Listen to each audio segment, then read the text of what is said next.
You ask Tiger to solve. This deals with linear equations with one unknown.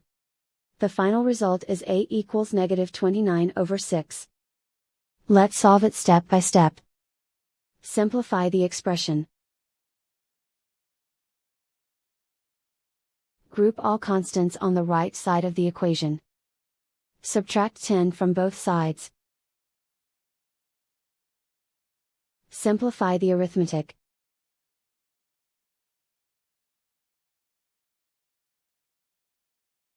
Isolate the a. Divide both sides by 12. Simplify the fraction. Find the greatest common factor of the numerator and denominator. Factor out and cancel the greatest common factor. And so the final result is a equals -29/6.